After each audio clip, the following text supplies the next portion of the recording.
राधे राधे, हरे कृष्णा। कैसे हैं आप सभी? तो चलिए, आज सबसे पहले तो आप लोगों के साथ में कान्हा जी का मॉर्निंग रूटीन शेयर करती हूँ। यहाँ पर मैं कान्हा जी को रात में सुला दी थी, तो अभी कान्हा जी को जगा रही हूँ। मॉर्निंग का टाइम हो गया है, तो कभी घंटी बजा के जगा देती हूँ और मोस्टली तो मैं हाथों से ताली बजा के ही मंदिर में जाती हूँ, ताकि भगवान सभी जाग जाएं और जान जाएं कि हमको अब जगाया जा रहा है। तो बस आ गई हूँ मंदिर में। लड्डू गोपाल को जगा दिया है। लड्डू गोपाल को जगाने के बाद में मैंने पूजा के बर्तन वगैरह उठाया, सारा सामान उठा के एक जगह रखा। पूजा करने के टाइम सारी तैयारी में ऐसे ही लगा, पहले लड्डू गोपाल को जगाती हूँ, उसके बाद में पूजा की सारी तैयारी लगाती हूँ।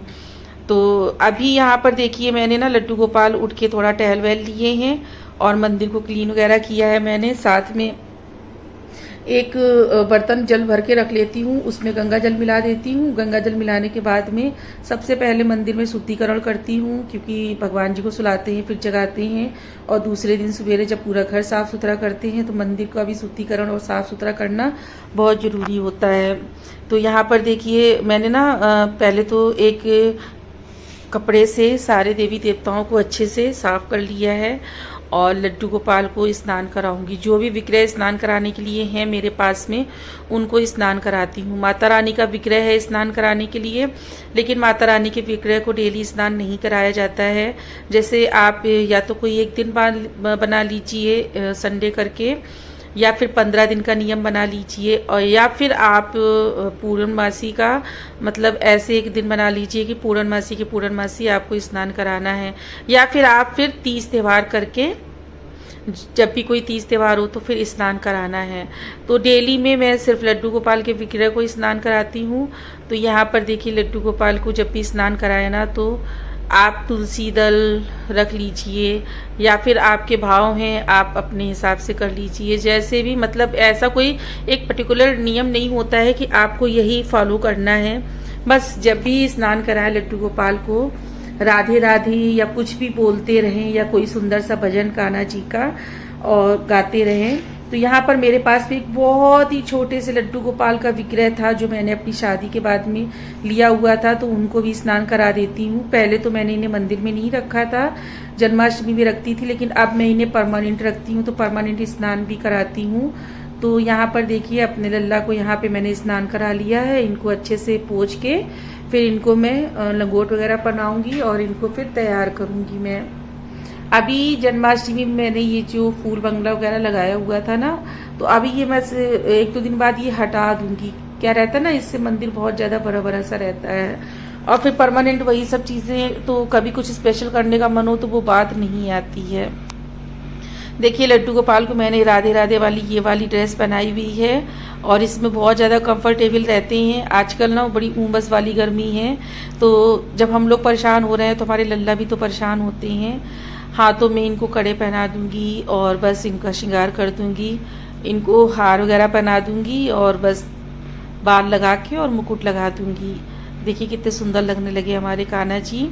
तो पता है, काफ़ी जैसे लोगों को ये रहता है ना कि कान्हा जी को जो जल चढ़ाते हैं और उसका क्या करें, या जो भोग लगाते हैं उसका क्या करें। तो मैंने पिछली बार जब वीडियो शेयर की थी कान्हा जी की, उसमें मैंने बताया हुआ था कि लड्डू गोपाल को जो भोग हम लोग समर्पित करते हैं, भोग लगाते हैं, तो वही भोग प्रसाद के रूप में हम लोग घर के खाने में, बाकी के खाने में मिला लेते हैं, तो सबको दे देते हैं, या फिर थोड़ा थोड़ा सब लोग ले लेते हैं, या फिर जब मेरे हस्बैंड हैं इनको खाना देना होता है, जब लड्डू गोपाल को भोग देती हूँ उसी टाइम पे इनको भी देना होता है, तो इनको वो थाली दे देती हूँ, ऐसे कर देती हूँ। मतलब प्रसाद के रूप में ग्रहण करना होता है। अभी यहाँ पर देखिए, मंदिर की पूजा की सारी तैयारी कर ली, स्नान करा लिया है। अब यहाँ पे आरती के लिए मैं स्वास्तिक बना रही हूँ। स्वास्तिक बनाने के लिए ना आप 3 डॉट्स ऊपर रख दीजिए, 3 डॉट्स नीचे, और 3 बीच में, और 3 सबसे नीचे। स्वास्तिक बनाने का सबसे आसान तरीका है। जितने मन से आप पूजा करेंगे और भगवान की थाली सजाएंगे, आरती की थाली सजाएंगे, आपको ना उतना ही ज़्यादा सुकून मिलेगा, आपके मन को उतनी ज़्यादा तसल्ली मिलेगी। और एक पॉजिटिविटी सबसे बड़ी बात होती है ना, कि मंदिर में, हमारे घर में एक पॉजिटिविटी का जो संचार होता है ना, वो इसी तरह से होता है। तो जिस दिन मैं अगर जल्दबाजी होती है या जिस दिन मेरे हस्बैंड मुझसे पहले पूजा कर लेते हैं तो मैं ना अगर स्वास्तिक नहीं बना पाती हूँ तो मुझे बड़ी बेचैनी सी रहती है।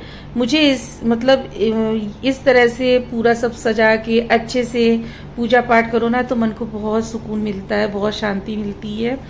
यहाँ पर देखिए मैंने जोत लगाने की तैयारी कर ली है। सबसे पहले तो मैंने इसमें आप यहाँ अक्षत या फिर इसमें तिल डाल दीजिए जोत में, उसके बाद इसमें फूल बत्ती रखिए, फिर घी ऐड कीजिए, सबसे लास्ट में थोड़ा सा कपूर इसमें फिंगर की हेल्प से मीस के और इसमें मैं ऐड कर देती हूँ। और अभी यहाँ पर भोग वगैरह लगा दिया है। और हाँ, मैंने ना मंदिर में सभी देवी देवताओं को रोली टीका सब कुछ कर दिया था। सब कुछ अच्छे से करने के बाद में प्रॉपर मैंने शायद कैप्चर करना भूल गई थी। और यहाँ पर देखिए लड्डू गोपाल के भोग में तुलसी दल वगैरह रख दिया है, सब कुछ कर दिया है। और अभी करना है आरती। उससे पहले एक दिया लेके जाऊंगी तुलसी जी में, उनको लगाऊंगी और जल वगैरह चढ़ाऊंगी। एक्चुअली ना जो बाहर का एरिया पड़ता है ना तो वहाँ पे रोड से सब दिखता रहता है, तो फिर वहाँ कैमरा वगैरह सेट करना मेरे लिए थोड़ा इजी नहीं रहता है, अनकंफर्टेबल फील करती हूँ मैं। और अभी यहाँ पर देखिए आरती वगैरह हो गई है। आज मैंने बहुत ही शॉर्टकट में आप लोगों के साथ में शेयर किया है। और जो लड्डू गोपाल को देखिए भोग लगाते हैं उसका तो मैंने आप लोगों को बता दिया था। साथ ही साथ जो जल लड्डू गोपाल को भोग में लगाते हैं, जल रखते हैं, उसका क्या करते हैं। तो लड्डू गोपाल को जो जल हम लोग रखते हैं ना उसमें तुलसी का जल डालना बहुत ही जरूरी होता है। उसके बाद में ना देखिए जल हटाया नहीं जाता है भगवान के पास से, या तो आप इनको सुबह शाम बदल दीजिए। और आपने अगर एक बार रखा है ना तो लड्डू गोपाल को भोग ग्रहण कराने के बाद में, खाना खिलाने के बाद में जल को ढाक दिया कीजिए उन्हीं के पास में रख के। और फिर जब शाम का समय हो तो जल खोल दिया कीजिए, क्योंकि खुला हुआ जल तो हम लोग भी अपने खाने में नहीं, अपने किचन में या अपने पीने में नहीं यूज़ करते हैं, तो भगवान का कैसे यूज़ करेंगे।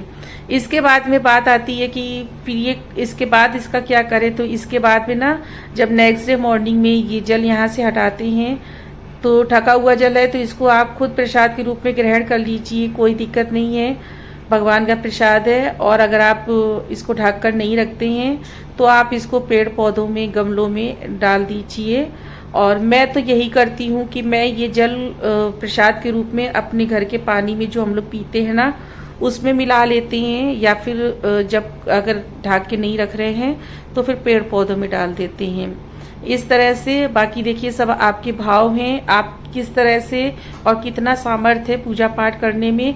आज की वीडियो आप लोगों को पसंद आई हो तो लाइक, शेयर एंड सब्सक्राइब कीजिए।